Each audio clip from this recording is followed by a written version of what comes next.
Prendre soin de soi. Quel vaste sujet. Un sujet qu'on connaît tous par cœur, qu'on a déjà essayé de mettre en place. Si on regarde Instagram, ça a l'air très simple. Ça ressemble à allumer une bougie, prendre un bain moussant ou encore aller dans le dernier spa luxe à la mode.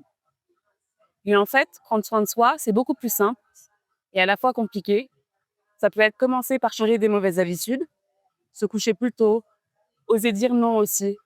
Finalement, prendre soin de soi, je dirais que c'est surtout écouter ce dont notre cœur et notre énergie ont réellement besoin. Voilà ce que c'est prendre soin de soi. Et pour vous proposer cette thématique, comme vous pouvez le voir, c'est rare que je propose des épisodes en vidéo. J'ai l'honneur de vous accueillir dans ce lieu paradisiaque, en Afrique, cette terre si chère à mon cœur, et plus particulièrement en Angola, à Luanda. Il était important pour moi d'avoir un sujet qui fasse sens avec ce que ce voyage représente. C'est une parenthèse enchantée que je me suis octroyée en ce début d'année particulièrement chargée, qui m'a permis d'abord de prendre le temps de ralentir. Donc, petit clin d'œil à un autre épisode. Si vous ne l'avez pas écouté, je vous invite à aller écouter l'épisode Ralentir, qui est intrinsèquement lié à celui-ci sur prendre soin de soi. Et j'avais vraiment besoin de ça, en fait, d'avoir ce moment pour moi, pour me retrouver et surtout pour voilà, prendre du recul sur le rythme qu'on a tous qui est particulièrement effréné. Et donc, ici, sur les terres africaines, je me sens toujours en paix, toujours moi-même. Et voilà, j'ai pu prendre soin de moi pendant 15 jours. C'est fou, finalement, comment on a besoin d'être si loin pour réaliser qu'on court beaucoup, beaucoup, beaucoup trop. Hello à tous, bienvenue dans un nouvel épisode Beau Cœur des Phases, ce podcast sur lequel on met des mots ensemble sur les différentes phases de vie que l'on traverse tous, sans posture, sans pression, avec toujours beaucoup d'humilité et beaucoup de bienveillance. Alors si ce sujet résonne pour vous, s'il vous parle, surtout, n'hésitez pas, abonnez-vous au podcast et partagez-le à des personnes qui peut-être auraient besoin, elles aussi, d'ouvrir la réflexion sur ces différentes thématiques.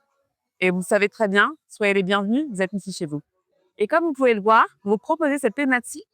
Je ne suis pas seule, je suis bien accompagnée par mon invité du jour, qui est aussi mon hôtesse d'accueil au grand cœur sur cette terre angolaise, cette terre d'accueil pour elle. C'est Manuela, ma cousine, qui est aussi naturopathe et masseuse dans la vie. Donc, je pense que la thématique prendre soin de soi, ça lui parle vraiment bien. Alors, Manu, merci d'être là. Merci pour cette parenthèse, encore une fois, que tu m'as offerte pendant ces 15 jours. Si tu veux bien, je vais te laisser te présenter à nos invités. Bonjour à tous. Oui, je m'appelle Manuela. Je suis naturopathe masseuse. Effectivement, bon, avant d'être naturopathe masseuse, j'ai fait une formation en marketing digital, donc rien à voir. Euh, donc en fait, suite à ça, rien à voir encore, j'ai décidé de faire un premier boulot en tant que consultante en informatique. Et donc j'ai fait une 10 années d'expérience, voilà, qui sont très bien passées, qui étaient vraiment très bien. Mais, à un moment donné, j'ai senti que voilà, ce n'est pas où je devais être. Je me sentais pas, alignée avec ce que je voulais être, avec qui j'étais.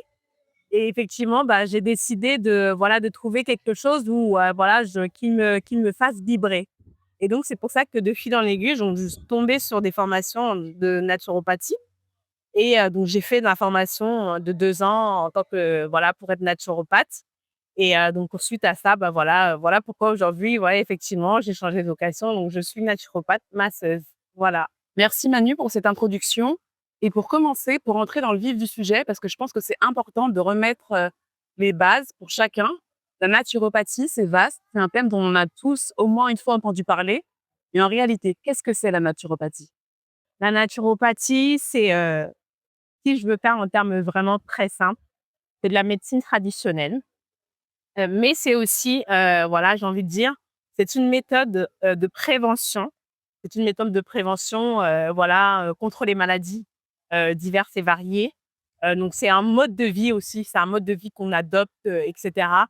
Ce n'est pas juste, voilà, quand on va chez le médecin, voilà, on vous donne un médicament, allez, prenez, voilà, ça va vous guérir de votre maux. Là, c'est un mode de vie qu'on apprend aux patients, à avoir tout simplement, et qui va lui permettre en fait de mener une vie, très bien, en harmonie et pas être, voilà, toujours dans l'urgent. Voilà, c'est de la prévention. Ah voilà, avant c'était exactement. Tu nous as parlé d'apprentissage, justement. Concrètement, ton quotidien, comment il se passe avec tes patients? Alors, avec mes patients, donc quand je les reçois, donc je dresse ce qu'on appelle une anamnèse. Donc, une anamnèse, si je veux expliquer vraiment en termes très simples, c'est plusieurs questions que voilà, je vais dresser et que je vais poser à mes patients. Donc, qui vont aller de voilà, quelle est la couleur de votre pipi, quelle est la couleur de vos selles, combien de fois vous mangez par jour, quels sont les aliments que vous mangez. Est-ce que c'est plus des légumes? Est-ce que c'est plus de la viande rouge, blanche? Voilà, ce type de questions. Et donc, suite à ça, je vais pouvoir dresser ce qu'on appelle un bilan de vitalité. Donc, avec le bilan de vitalité, voilà, je n'invente rien, c'est exactement ce que le patient m'aura dit. Donc, avec le bilan de vitalité, donc on va pouvoir maintenant, dresser, voilà, quelle est son énergie vitale, en fait, où est-ce qu'il se situe, comment il va, tout simplement. Et si on faisait le parallèle avec ton autre casquette, tu es masseuse également. Quel lien tu peux faire au quotidien et notamment dans ta pratique, dans ta formation aussi, entre ce que tu procures via la naturopathie et via le massage? OK. Donc, alors, il faut savoir que dans la naturopathie, donc il y a 5 points qui sont vraiment très importants. Dans la naturopathie, on retrouve la massothérapie, donc les massages. On retrouve l'aromathérapie, donc on va utiliser des arômes, des huiles essentielles pour pouvoir traiter certains maux.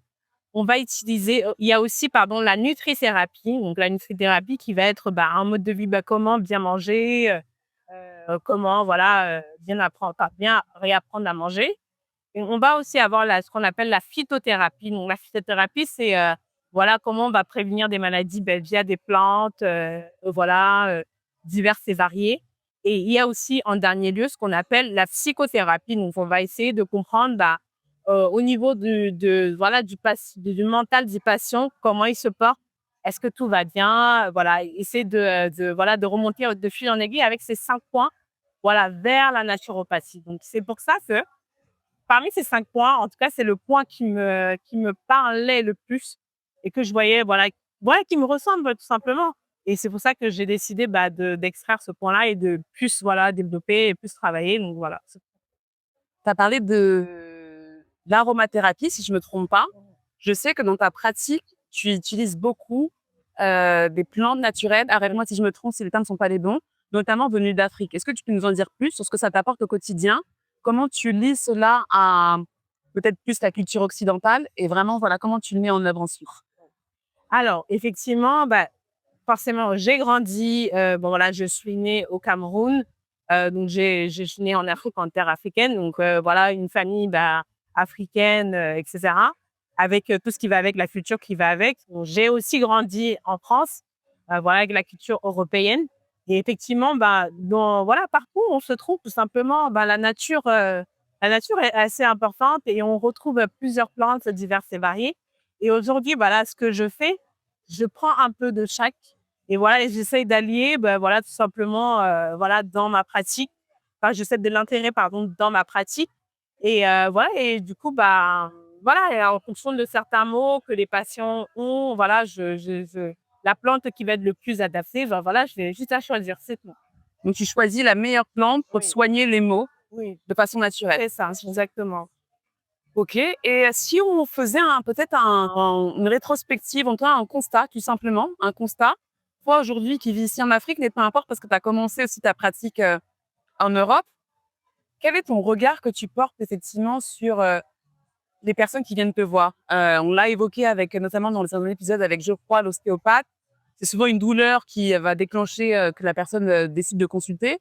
Mais pour moi, la naturopathie, c'est quelque chose d'encore plus pas abstrait, mais encore peut-être une thématique de niche, si j'ai envie de dire. Comment les gens viennent à toi? Alors, comment les gens viennent à moi? Ah, bon, déjà, je passe en fait, on va dire que les gens, que je consulte en naturopathie, c'est généralement souvent des personnes que j'ai rencontrées.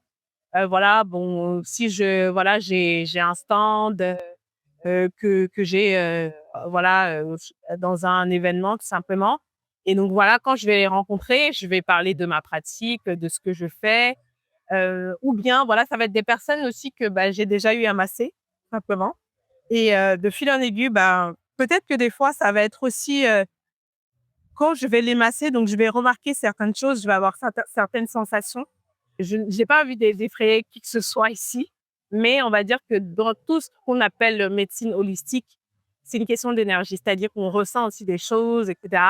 Donc, je vais plus ou moins, ça dépend des patients, des fois, si je ressens des choses et vraiment de la vibe, ce que j'ai aussi avec eux, voilà, je vais leur dire, écoutez, voilà, j'ai ressenti ça. Est-ce que voilà, il n'y a pas ça, vous ne souffrez pas de tel mal, etc. J'ai ressenti ça sur votre corps en vous massant. Voilà, est-ce que voilà pourquoi, est-ce qu'il y a un souci? Et donc, c'est comme ça que, au final, bah, ces patients-là ou ces personnes-là bah, deviennent en fait des clients potentiels en naturopathie. Est-ce que tu peux nous donner des exemples plus concrètement, sans dévoiler les identités de qui que ce soit, et de ce que tu ressens chez les personnes, en tout cas, ce pourquoi elles viennent te voir? Quels sont les mots qui peuvent revenir? Est-ce que c'est de la rétention d'eau? Je sais pas. Est-ce que c'est des maux de ventre? Est-ce que c'est encore autre chose? Alors, j'ai des patients qui viennent voir, j'en ai une particulièrement pour des fibromes, pour voilà, une dame qui a des problèmes de fibromes. Alors, petite parenthèse pour ceux qui ne savent pas, parce qu'on est quand même calé, les fibromes, ça concerne la jambe féminine, et les fibromes, pour la faire très vulgairement, entre guillemets, en cas de manière la plus simple possible, les fibromes sont des grosses boules qui vont s'inviter dans la cavité utérine. Donc, elles peuvent être très douloureuses, particulièrement en période menstruelle. Donc, voilà. Et c'est des boules qui vont gêner. Donc, on va les laisser en fonction de la gravité. Et dès qu'il y en a plusieurs, ou que, comme je disais, selon leur taille, généralement, on va préconiser, en tout cas, le corps médical va préconiser voilà, une opération pour pouvoir les retirer.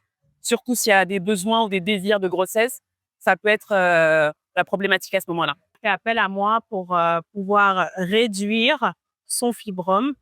Parce que le fibrome, effectivement, voilà, c'est assez délicat si ce n'est par la chirurgie de l'enlever. Donc, en fait, on va, bah, à travers son mode de vie, etc., essayer au maximum de réduire le fibrome. Et donc, j'ai aussi des patients qui vont me contacter bah, pour des problèmes de stress parce que, ben, voilà, ils ont aussi, et le stress qui se matérialise aussi beaucoup par de la rétention d'eau, qui peut se matérialiser par la rétention d'eau. Et donc, ces personnes, des fois, vont être sujettes bah, justement à mauvaise circulation du sang, de la rétention d'eau, etc. Donc, j'ai ce type de patient jusqu'à présent. C'est ce que j'ai tout ça. Et si on revient au stress, parce que j'ai envie de dire, c'est un peu le mal du 21e siècle, est-ce que pour toi, le stress, il est provoqué, ou en tout cas, il peut être une forme de résultante du mode de vie qui est le nôtre, peut-être à contre-courant du mode de vie naturel qu'on devrait avoir? Encore une fois, hein, ici, on n'est pas donneur de leçons, mais c'est juste pour essayer effectivement de voilà, se donner les bons conseils. Alors oui, effectivement, je pense que dans la vie de nos jours, enfin d'aujourd'hui, on ne prend pas souvent le temps de s'écouter.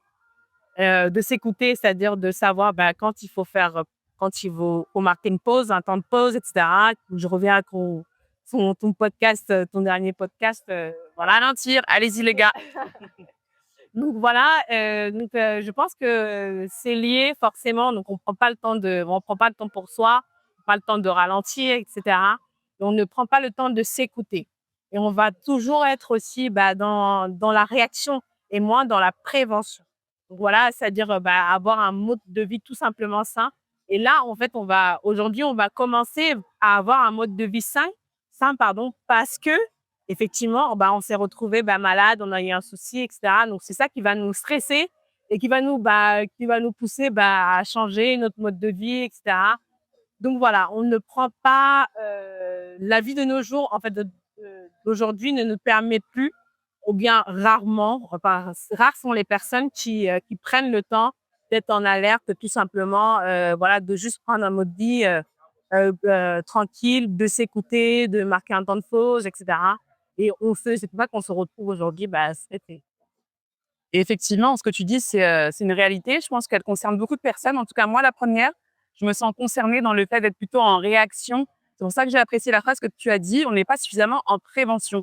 Et donc, l'idée de cet épisode, c'était aussi de se dire, effectivement, de prendre soin de soi. Ça paraît tout à fait banal, même de se dire, OK, d'accord, on sait ce qu'il faut mettre en place. Mais moi, en toute humilité, non, je sais pas. Je sais pas, en tout cas, si je veux revenir à quelque chose de plus naturel.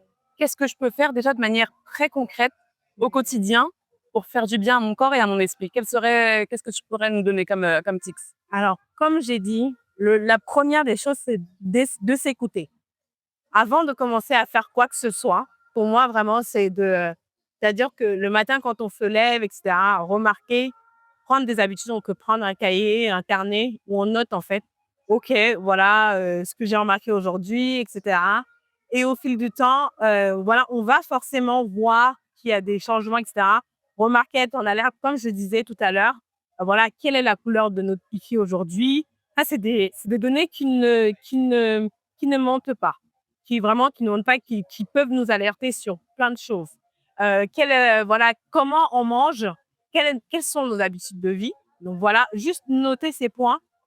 Comment, en fait, quelle est la vie qu'on mène, tout simplement? Qu'est-ce qu'on boit? Est-ce qu'on boit beaucoup d'alcool, de l'eau, des tisanes? Voilà. Premièrement, je dirais vraiment pour faire simple, de noter ça. Ok. Voilà. Après, on peut passer à autre chose. Il y a encore une phrase qui m'avait sourire, c'est quelle est la vie qu'on mène? Bah oui, c'est vrai. Moi, tout à l'heure, j'ai dit en introduction, après quoi on court, quand tu poses une autre question, quelle est la vie qu'on mène? Et moi, j'en ai encore une autre, elle est pour vous, mais elle est aussi pour toi qui est avec moi. Est-ce que tu penses, notamment par rapport à ce que tu observes, par rapport aux personnes que tu as déjà pu suivre, qu'aujourd'hui, c'est une véritable lutte, un véritable défi de contrer un peu les habitudes qui sont les nôtres?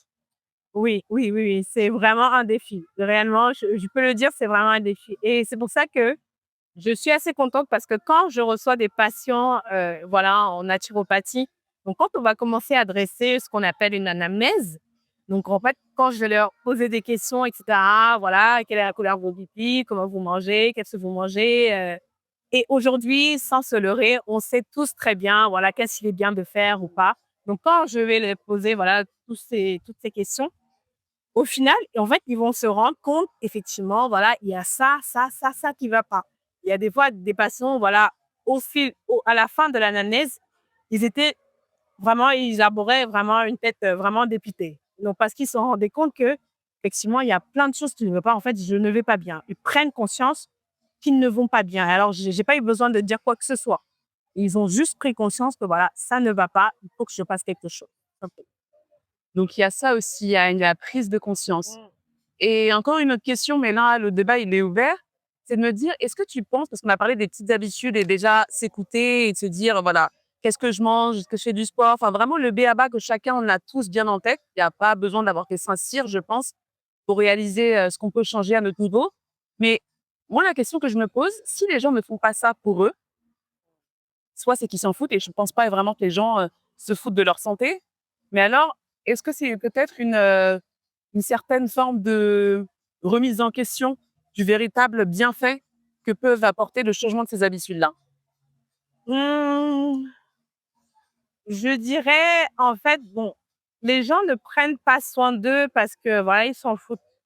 Je pense que, comme je disais encore, on est encore dans une société vraiment de consommation. C'est-à-dire que on agit, voilà, on est dans l'action, on est tout le temps en train de courir, et cetera. Et en fait, réellement, on nous a pas appris, je pense, à juste se poser et juste voilà, de réaliser, voilà, OK, comment je vais? Juste se questionner, OK, comment je vais? Comment ça va? Et cetera. Et malheureusement, on va prendre parce que en fait, il nous arrive des fois des épreuves de la vie qu'on dit, et cetera.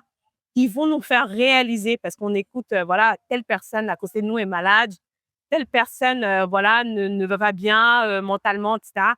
Et forcément, ça va faire un son de cloche, en fait, ça va nous faire comme un son de cloche et c'est ça qui va nous alerter en disant: «Bon, OK, en fait, il se passe vraiment en fait, il faut pas que je le prenne à la légère». Voilà, il y a des trucs vraiment foncièrement dans le monde qui ne vont pas, les personnes ne vont pas bien. Peut-être qu'il serait temps de me questionner. Est-ce que toi, c'est ce qui t'a poussé à cette reconversion-là? Vraiment le constat de se dire, on est dans un monde qui va pas bien, les personnes ne vont pas bien, elles s'en rendent compte au fur et à mesure et que tu veux peut-être aussi apporter ta pierre à l'édifice? Alors oui, et en fait, il y a ce qui m'a poussée vraiment pour être, transparente avec vous, ce qui m'a poussée en fait à changer de vocation ou à me réorienter vers ça, ça a été, moi personnellement, ça a vibré quand j'ai expliqué au départ, c'est quelque chose qui a vibré vraiment au plus profond de moi et je pense que je savais déjà que je n'étais pas vraiment où j'étais, où je devais être, mais je luttais. Et réellement, voilà, j'ai eu voilà, au travail, des moments difficiles où je me sentais juste pas à ma place. Je me sentais pas bien. Effectivement, bah, j'avais l'impression de peut-être, de galérer en fait, pour faire des choses ou bien de fournir vraiment trop d'efforts pour faire ce que voilà, je fais, je me suis dit: «Ben non, en fait, c'est pas ça la vie. Je dois être capable de faire ce qui me plaît et ce que je pense, en fait, qui parce que c'est ma personne aussi de pense qui peut, j'ai pas envie d'utiliser un trop grand mot, de changer le monde ou bien d'apporter ma pierre à l'édifice». Voilà, réellement. En fait, quand je me regardais au travail, je me suis questionnée: «Est-ce que, en faisant ce que je fais, est-ce que j'apporte ma pierre à l'édifice?» Et en fait, la réponse était non, tout simplement. Et réellement, je me suis dit: «Non, en fait, il faut que je fasse quelque chose», et c'est pour ça que j'ai décidé de chercher. Au départ, c'était pas la naturopathie, hein, pour être clair. Je savais pas ce que je voulais faire. Je me suis, questionnée: «Est-ce que je vais faire de la pâtisserie parce que j'aime cuisiner et cetera?» Et finalement, non, je me suis dit: «Non, mais je passe trop de temps à faire ça et tout, ça me plaît pas». Et il se trouve que, de nature, je suis quelqu'un, voilà, qui aime, voilà, tout ce naturel. Je consomme, voilà, vraiment, j'ai consommé toujours, depuis toujours, du thé, machin, des produits naturels pour les cheveux, le corps et cetera, et c'est juste que je fais naturellement toute seule. Et donc je me suis dit: en fait, voilà, c'est des choses que je fais. Est-ce qu'il y a pas un métier, voilà, qui peut m'aider à juste faire continuer à faire ce que je fais au quotidien?» Mais voilà, tout simplement. Et donc c'est pour ça que, voilà, en recherchant, je suis tombée sur la naturopathie et ça répondait vraiment à tout ce que je voulais. Tu as évoqué les produits que tu utilisais déjà avant. Moi, j'ai envie de, voilà, de nous ramener un petit peu à aujourd'hui, parce qu'on a parlé de ta casquette de naturopathe, de masseuse, et entre les deux, tu produis aussi tes propres cosmétiques, entre guillemets. Peux-tu nous en dire plus encore une fois, notamment ce que tu vas chercher un peu à droite, à gauche, en Afrique, en Occident, et comment tu les instaures aussi dans tes rituels de soins aujourd'hui? Bien sûr. Alors, donc effectivement, voilà, comme j'ai dit, voilà, j'ai décidé de par aussi mes recherches et aussi, je dirais aussi les gens qui m'entourent, parce que autour de moi, il y a aussi des personnes, je pense, qui m'ont inspirée, et dont notamment ma sœur jumelle Vanessa.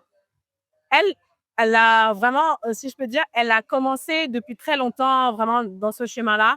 Et moi, effectivement, ça m'a éveillée. Je me suis ainsi inspirée d'elle. Elle faisait ça et donc j'ai commencé ou continué aussi à le faire. Et en réalité, dans les produits on va utiliser de par mes recherches, etc. aussi. Donc, j'ai remarqué qu'en fait, il y a des produits tout simplement, comme je vais vous citer un élément, pour les cheveux, qui va être, voilà, comme l'écorce d'une cuit, qu'on appelle au Cameroun, c'est une écorce assez gouillante, etc. Et qui est très bien pour démêler les cheveux. Et aussi, ça a d'autres propriétés saponifiantes qui vont permettre aussi de laver le cheveu, etc. Donc, on va retrouver cette espèce de mousse, voilà, quand on frictionne un peu. Voilà, j'ai vu beaucoup de fois ma maman le faire, frictionner le cuir, etc. Et en fait, ça crée une espèce de mousse. Et donc, ce produit, quand on le met sur les cheveux, ça démêle les cheveux. Et nos cheveux, et plus. C'est très bien, c'est vraiment très adapté pour ça.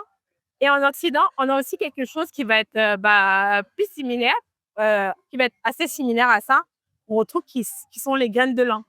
Donc, les graines de lin, voilà, on le connaît peut-être pour d'autres applications, mais c'est aussi très bon pour les cheveux, parce que ça aussi, pareil, cette même propriété un peu gluante, etc. Donc, quand on fait juste bouillir, on va remarquer que voilà, il y a cette texture un peu gluante, etc. Et pareil, si on met sur des cheveux, je l'inclus dans des masques, voilà, des eaux de rinçage aussi. Voilà, ça permet de laisser les cheveux doux, soyeux, brillants. Donc voilà. Et par rapport aux huiles corporelles, je propose aussi de la chantilly. Comment tu es parvenue notamment à avoir un produit fini aujourd'hui, complètement exploitable?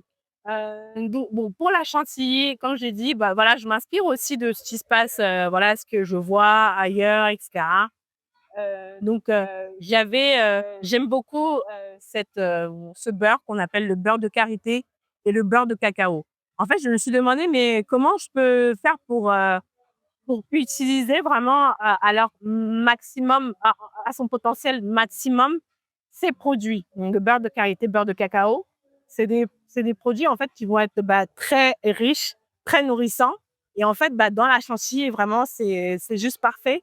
Et quand on mélange, voilà, ces produits-là avec d'autres huiles, et cetera, on peut rajouter aussi des huiles, essentielles, voilà, forcément adaptées, en fait, à l'auditoire qu'on a, parce que les huiles essentielles, en fonction des tissus des enfants, des adultes, des femmes enceintes, on va choisir des huiles qui sont vraiment plus adaptées que d'autres. Donc voilà comment j'arrive à former un produit. Donc je me questionne, qu'est-ce que je peux faire en fait avec ce produit-là? Je regarde en fait ce qui se fait déjà ailleurs. Je dis OK, bon voilà ce que moi je peux faire par rapport à ça. Voilà ce que je choisis de faire tout simplement. Donc là, on a switché ensemble sur la dimension esthétique, qui fait aussi partie prenante complètement du prendre soin de soi. Mais est-ce que tu penses, si on revient un petit peu à ce qu'on a abordé en amont de cet épisode, à savoir, prendre le temps de s'apaiser, de se questionner, de prendre du recul aussi par rapport à un rythme effréné, que les gens aujourd'hui associent peut-être le prendre soin de soi, soit à une dimension trop marketing, soit à la dimension uniquement beauté et esthétique. Mmh. Ouais, ouais, effectivement, c'est vrai que je peux dire qu'avant, quand ils me disaient, prendre soin de soi, effectivement, c'était plus, aller faire les cheveux, les ongles, et cetera. Mais en fait, comme tu l'as dit, tout simplement, aujourd'hui, la santé mentale, c'est quelque chose qui va être vraiment, c'est au bout du jour. C'est quelque chose qui va être très important et ça, on l'entend vraiment beaucoup parler.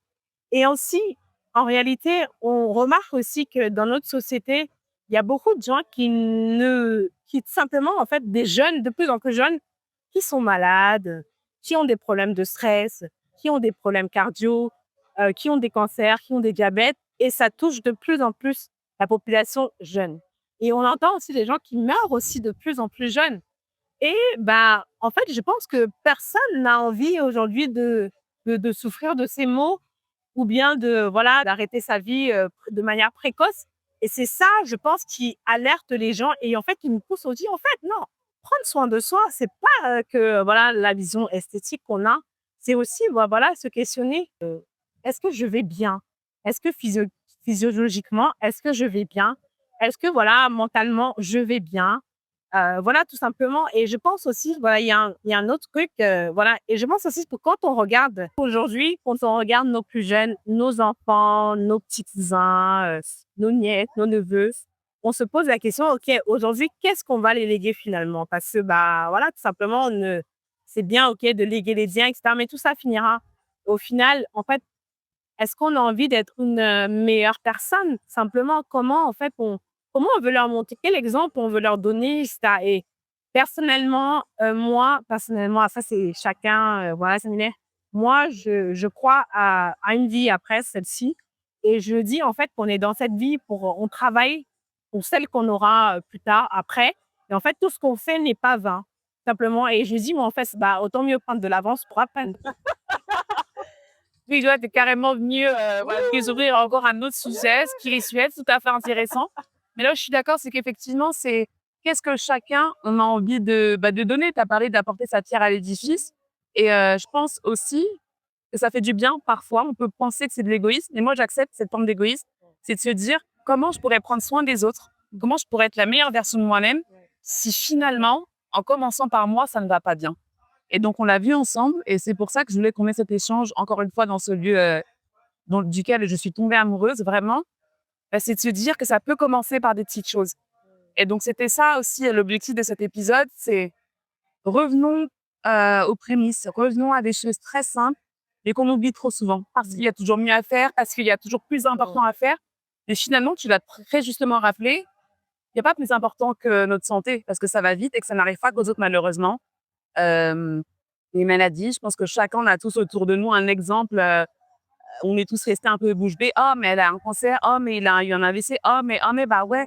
Parce qu'en fait, tout ne s'explique pas, mais il y a des choses qu'on peut essayer d'atténuer, en tout cas de peut-être repousser. Et donc, avec cet épisode, on voulait se dire: «OK, faisons chacun d'abord ce qu'on peut à notre niveau pour nous-mêmes», tout simplement. tout simplement. Vraiment, tu as bien résumé, on va. Et pour finir, parce que même si on l'a dit un petit peu en fil rouge de cet épisode, c'est une question que j'aime bien poser à mes invités, surtout quand ils ont une expérience particulière que moi je n'ai pas. Et là, j'aimerais m'appuyer sur la tienne. On a parlé de naturopathie, on a parlé de plantes, on est allé même sur le côté cosmétique. On a surtout aussi eu ce mot-là, sur lequel j'insiste, prendre soin de soi, c'est de la simplicité. C'est changer ses habitudes et essayer de faire petit à petit les choses dans la bonne direction. Toi, Manu, pour terminer, quels seraient les 3 conseils que tu donnerais à mes personnes qui nous écoutent et qui nous regardent, t'as vu? OK. Donc, comme j'ai déjà dit, en réalité, je pense que le meilleur cadeau que vous pouvez lui faire, c'est de s'écouter. Pour pouvoir s'écouter, commencez vraiment de manière basique. Prenez un carnet, notez vos habitudes de vie, etc. Bah, voilà, quelles sont les habitudes de vie, tout simplement. Qui suis-je dans la vie de tous les jours? Ça, c'est une première chose. Une deuxième chose, voilà, c'est aussi, je pense que la vie, au final, c'est d'écouter aussi, bah, qu'est-ce qu'on a autour de nous, quelles sont les personnes avec qui on est, d'écouter leurs problématiques, et cetera, et que ces problématiques, en fait, soient comme un exemple pour nous et de se dire, en fait: «OK, ben, qu'est-ce que la vie de l'autre ou qu'est-ce que la vie de mon prochain, qu'est-ce que la vie de mon frère, de ma sœur peut m'enseigner, en fait, dans ma vie, bah, de tous les jours, ma vie quotidienne». Et la troisième chose que j'ai envie de dire, c'est de se mettre à l'action. Parce que réellement, en commençant par des choses simples, vraiment des choses simples, on prend un pôle. Si, voilà, dans votre carnet, quand vous avez noté, vous avez, voilà, remarqué que, ben, voilà, moi, particulièrement, je suis quelqu'un qui ne mange pas forcément bien, etc., ou sain. Je commence petit à petit. Voilà, OK, aujourd'hui, j'introduis peut-être plus des légumes. J'essaie de varier mon alimentation parce que je ne suis pas pour la restriction non plus totale. Je pense qu'il faut manger de tout, mais il faut trouver ce qui nous convient, etc. Donc, vraiment de commencer par là et de se dire, OK, ben, je change doucement. Pendant peut-être une semaine, aujourd'hui, ben, je vais introduire tel ou tel légume ou les fruits un peu plus dans mon alimentation. Et voilà, et petit à petit, ben, j'introduis autre chose. Bien, ça peut commencer par le sport. Je commence à marcher. Je commence à, voilà, à me mettre en action tout simplement. Mais petit à petit. Voilà, c'est les conseils que je peux donner. Merci Manu, merci pour cet échange qu'on a eu aujourd'hui. J'espère qu'il vous a plu. J'espère que vous avez compris, encore une fois, que tout est à notre portée, simplement, sans pression, sans restriction non plus, c'est hyper important, et surtout en s'écoutant. Alors voilà, on espère que vous prendrez beaucoup plus le temps de vous arrêter sur vous, pour vous, parce que c'est le plus beau cadeau que vous puissiez vous faire. Et en parlant de cadeaux aussi, parce que ça peut être toujours utile, pour les plus curieux, je vous mettrai toutes les infos concernant Manuela et les services qu'elle peut proposer, que ce soit les produits qu'on a évoqués, mais également les massages, parce qu'elle est à l'étranger, mais elle se déplace aussi pour des massages à domicile. Alors, vous aurez la naturopathie ou de la naturopathie, voilà. Donc, je vous mettrai toutes les infos concernant Kiss Spa. C'est ça? Oui, c'est ça. OK. Ben, merci à vous. J'espère que on se retrouvera mardi prochain pour un nouvel épisode au cœur des phases. À bientôt. Merci. Au revoir.